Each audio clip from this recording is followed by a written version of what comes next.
The Ebony Frame.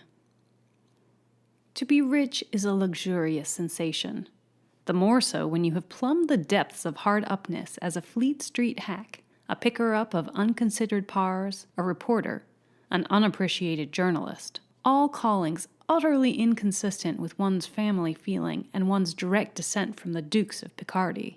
When my Aunt Dorcas died and left me $700 a year and a furnished house in Chelsea, I felt that life had nothing left to offer except immediate possession of the legacy. Even Mildred Mayhew, whom I had hitherto regarded as my life's light, became less luminous. I was not engaged to Mildred, but I lodged with her mother, and I sang duets with Mildred, and gave her gloves when it would run to it, which was seldom. She was a dear, good girl, and I meant to marry her some day. It is very nice to feel that a good little woman is thinking of you. It helps you in your work. And it is pleasant to know that she will say yes when you say, will you? But, as I say, my legacy almost put Mildred out of my head, especially as she was staying with friends in the country just then. But the first gloss was off my new mourning, and I was seated in my aunt's own armchair in front of the fire in the dining room of my own house. My own house! It was grand, but rather lonely. I did think of Mildred just then. The room was comfortably furnished with oak and leather. On the walls hung a few fairly good oil paintings, but the space above the mantelpiece was disfigured by an exceedingly bad print. The Trial of Lord William Russell, framed in a dark frame. I got up to look at it. I had visited my aunt with dutiful regularity, but I never remembered seeing this frame before. It was not intended for a print, but for an oil painting. It was of fine ebony, beautiful and curiously carved. I looked at it with growing interest, and when my aunt's housemaid, I had retained her modest staff of servants, came in with the lamp, I asked her how long the print had been there. "Mistress only brought it 2 days afore she took ill," she said. "But the frame, she didn't want to buy a new one, so she got this out of the attic. There's a lot of curious old things there, sir." Had my aunt had this frame long? "Oh, yes, sir. It come long afore I did, and I've been here 7 years come Christmas. There was a picture in it. That's upstairs, too. But it's that black and ugly it might as well be a chimney back." I felt a desire to see this picture. What if it were some priceless old master in which my aunt's eyes had seen only rubbish? Directly after breakfast next morning, I paid a visit to the lumber room. It was crammed with old furniture enough to stock a curiosity shop. All the house was furnished solidly in the early Victorian style. And in this room, everything not in keeping with the drawing-room suite ideal was stowed away. Tables of papier-mâché and mother-of-pearl, straight-back chairs with twisted feet and faded needlework cushions, fire screens of old-world design, oak bureaus with brass handles, a little work table with its faded, moth-eaten silk fluting hanging in disconsolate shreds. On these, and the dust that covered them, blazed the full daylight as I drew up the blinds. I promised myself a good time in re-enshrining these household gods in my parlor, and promoting the Victorian suite to the attic. But at present, my business was to find the picture as black as the chimney back. And presently, behind a heap of hideous still lifes, I found it. Jane, the housemaid, identified it at once. I took it downstairs carefully and examined it. No subject, no color were distinguishable. There was a splodge of a darker tint in the middle, but whether it was figure or tree or house, no man could have told. It seemed to be painted on a very thick panel bound with leather. I decided to send it to one of those persons who pour on the rotting family portraits the water of eternal youth, mere soap and water. Mr. Pisant tells us it is, but even as I did so, the thought occurred to me to try my own restorative hand at the corner of it. My bath sponge, soap, and nail brush vigorously applied for a few seconds showed me there was no picture to clean. Bare oak presented itself to my persevering brush. I tried the other side, Jane watching me with indulgent interest. The same result. Then the truth dawned on me. was the panel so thick? I tore off the leather binding, and the panel divided and fell to the ground in a cloud of dust. There were 2 pictures. They had been nailed face to face. I leaned them against the wall, and the next moment I was leaning against it myself, for one of the pictures was myself. A perfect portrait, no shade of expression or turn of feature wanting. Myself, in cavalier dress, love locks and all. When had this been done, and how, without my knowledge? Was this some whim of my aunt's? "Hello, sir!" The shrill surprise of Jane at my elbow. "What a lovely photo it is! Was it a fancy dress ball, sir?" "Yes," I stammered. I don't think I want anything more now. You can go." She went, and I turned, still with my heart beating violently, to the other picture. This was a woman the type of beauty beloved of Burne, Jones, and Rossetti. Straight nose, low brows, full lips, thin hands, large, deep, luminous eyes. She wore a black velvet gown. It was a full-length portrait. Her arms rested on a table beside her, and her head on her hands, but her face was turned full forward, and her eyes met those of the spectator bewilderingly. On the table by her were compasses and instruments whose uses I do not know, books, a goblet, and a miscellaneous heap of papers and pens. I saw all this afterwards. I believe it was a quarter of an hour before I could turn my eyes away from hers. I had never seen any other eyes like hers. They appealed, as a child or a dog's do. They commanded, as might those of an empress. "Shall I sweep up the dust, sir?" Curiosity had brought Jane back. I acceded. I turned from her my portrait. I kept between her and the woman in black velvet. When I was alone again, I tore down the Trial of Lord William Russell, and I put the picture of the woman in its strong ebony frame. Then I wrote to a frame maker for a frame for my portrait. It had so long lived face to face with this beautiful witch that I had not the heart to banish it from her presence, from which it will be perceived that I am by nature a somewhat sentimental person. The new frame came home, and I hung it opposite the fireplace. An exhaustive search among my aunt's papers showed no explanation of the portrait of myself, no history of the portrait of the woman with the wonderful eyes. I only learned that all the old furniture together had come to my aunt at the death of my great-uncle, the head of the family, and I should have concluded that the resemblance was only a family one, if everyone who came in had not exclaimed at the speaking likeness. I adopted Jane's fancy ball explanation. And there, one might suppose, the matter of portraits ended. One might suppose, that is, if there were not evidently a good deal more written here about it. However, to me, then, the matter seemed ended. I went to see Mildred. I invited her and her mother to come stay with me. I rather avoided glancing at the picture in the ebony frame. I could not forget, nor remember without singular emotion, the look in the eyes of that woman when mine first met them. I shrank from meeting that look again. I reorganized the house somewhat, preparing for Mildred's visit. I turned the dining room into a drawing room. I brought down much of the old-fashioned furniture, and, after a long day of arranging and rearranging, I sat down before the fire and, lying back in a pleasant languor, I idly raised my eyes to the picture. I met her dark, deep, hazel eyes, and once more my gaze was held fixed as by a strong magic, the kind of fascination that keeps one sometimes staring for whole minutes into one's own eyes in the glass. I gazed into her eyes, and felt my own dilate, pricked with the smart like the smart of tears. "I wish," I said, "oh, how I wish you were a woman and not a picture. Come down, come down." I laughed at myself as I spoke, but even as I laughed, I held out my arms. I was not sleepy. I was not drunk. I was wide awake and as sober as ever a man was in this world. And yet, as I held out my arms, I saw the eyes of the picture dilate, her lips tremble. If I were to be hanged for saying it, it is true.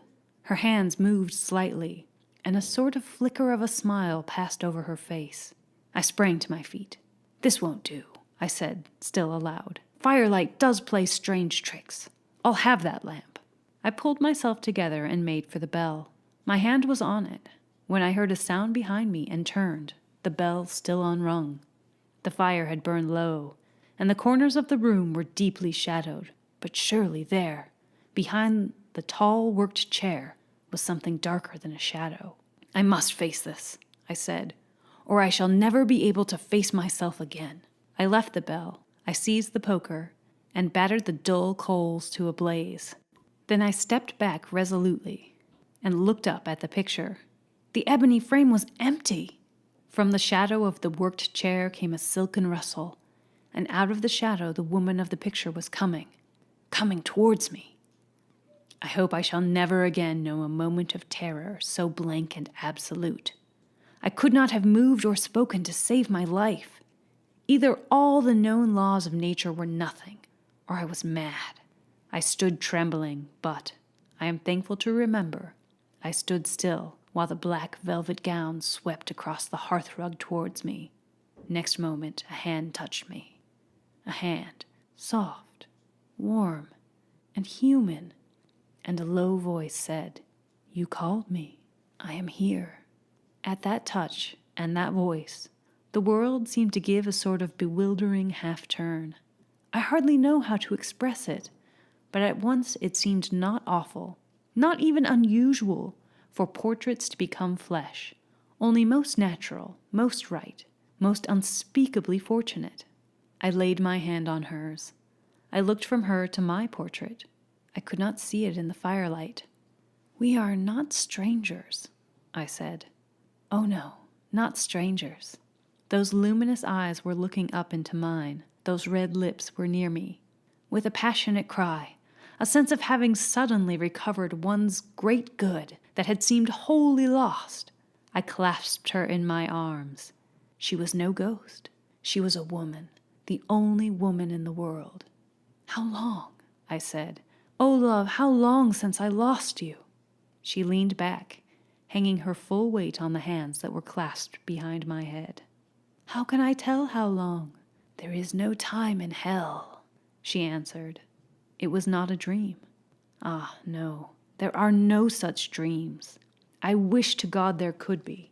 When in dreams I do see her eyes, hear her voice, feel her lips against my cheek, hold her hand to my lips as I did that night, the supreme night of my life.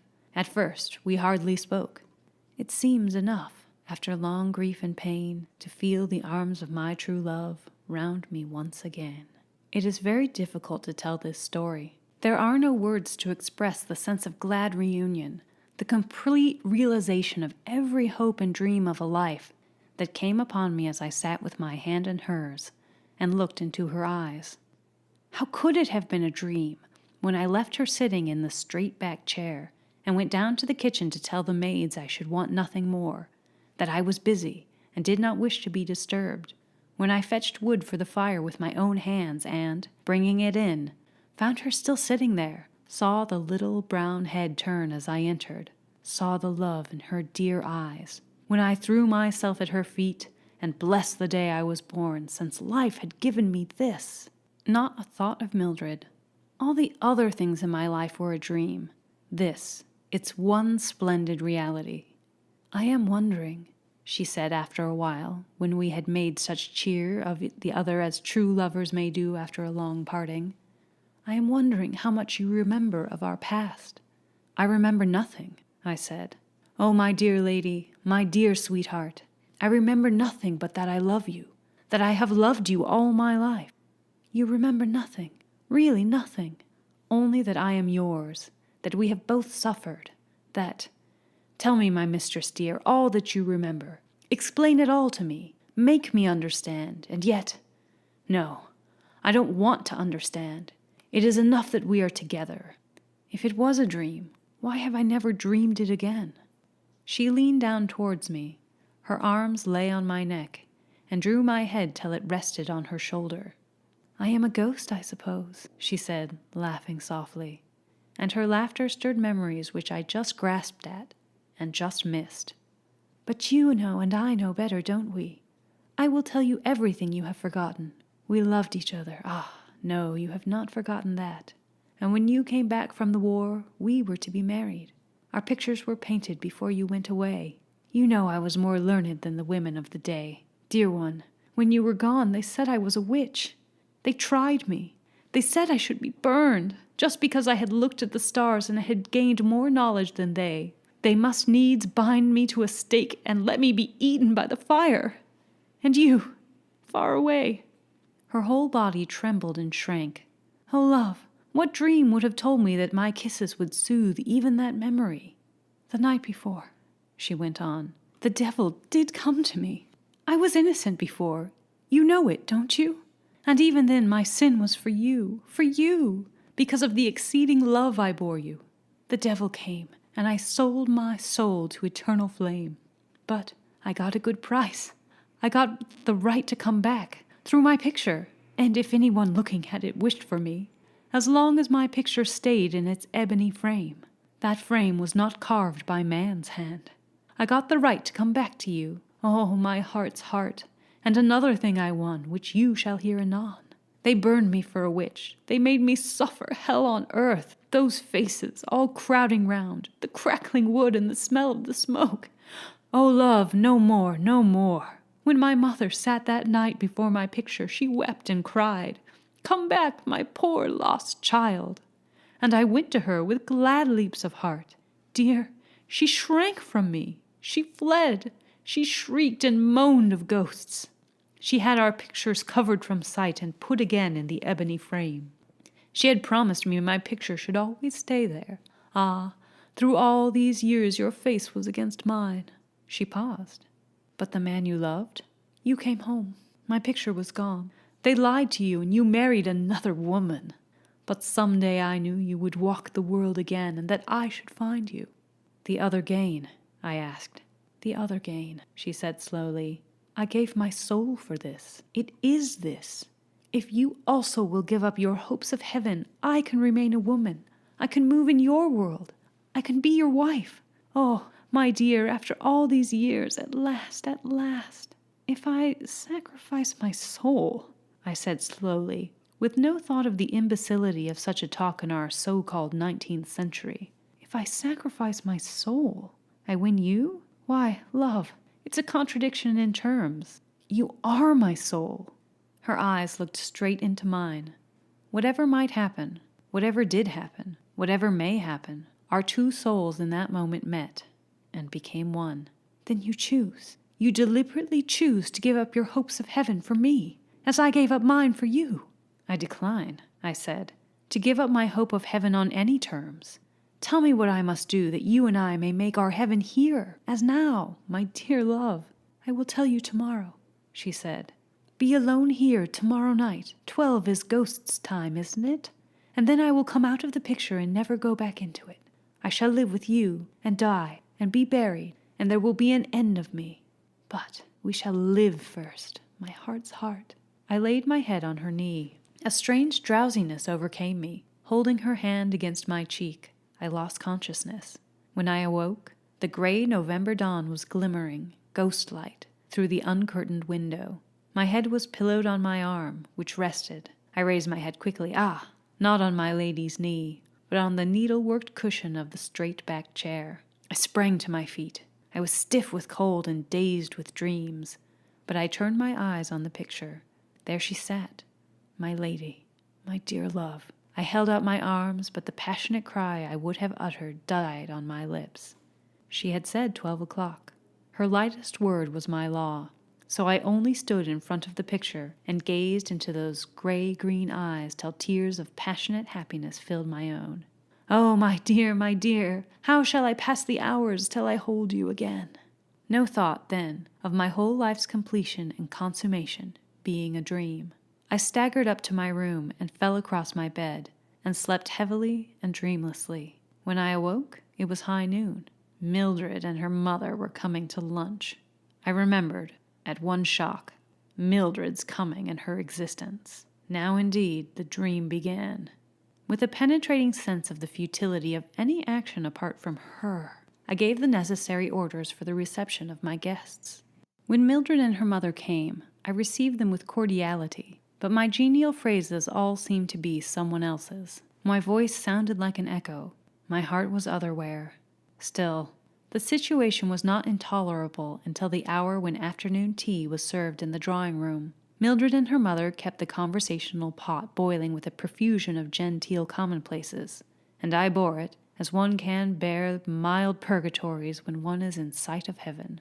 I looked up at my sweetheart in the ebony frame, and I felt that anything might happen. Any irresponsible imbecility, any bathos of boredom was nothing if, after it all, she came to me again. And yet, when Mildred, too, looked at the portrait and said, "What a fine lady! One of your flames, Mr. Devane?"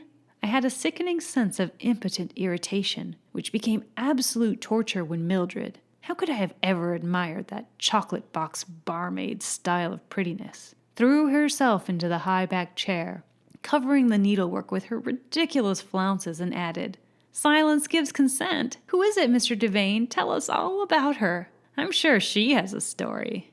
Poor little Mildred, sitting there, smiling, serene in her confidence that her every word charmed me, sitting there in her rather pinched waist, her rather tight boots, her rather vulgar voice, sitting in the chair where my dear lady had sat when she told me her story. I could not bear it. "Don't sit there," I said. "It's not comfortable." But the girl would not be warned. With a laugh that set every nerve in my body vibrating with annoyance, she said, "Oh dear, mustn't I even sit in the same chair as your black velvet woman?" I looked at the chair in the picture. It was the same, and in her chair Mildred was sitting. Then a horrible sense of the reality of Mildred came upon me. Was all this a reality after all? But for fortunate chance might Mildred have occupied not only her chair, but her place in my life? I rose. "I hope you won't think me rude," I said, "but I am obliged to go out." I forgot what appointment I alleged. The lie came readily enough. I faced Mildred's pouts with the hope that she and her mother would not wait dinner for me. I fled. In another minute I was safe, alone, under the chill, cloudy autumn sky, free to think of my dear lady. I walked for hours along streets and squares. I lived over again and again every look, word, and hand touch, every kiss. I was completely, unspeakably happy. Mildred was utterly forgotten. My lady of the ebony frame filled my heart and soul and spirit. As I heard 11 boom through the fog, I turned and went home. When I got to my street, I found a crowd surging through it, a strong red light filling the air. A house was on fire. Mine. I elbowed my way through the crowd. The picture of my lady, that at least I could save. As I sprang up the steps, I saw, as in a dream, yes, all this was really dreamlike. I saw Mildred leaning out the first-floor window, wringing her hands. "Come back, sir," cried a fireman. "We'll get the young lady out right enough." But my lady? I went on up the stairs, cracking, smoking, and hot as hell, to the room where her picture was. Strange to say, I only felt that the picture was a thing we should like to look on through the glad, long, wedded life that was to be ours. I never thought of it as being one with her. As I reached the first floor, I felt arms around my neck. The smoke was too thick for me to distinguish features. "Save me," a voice whispered.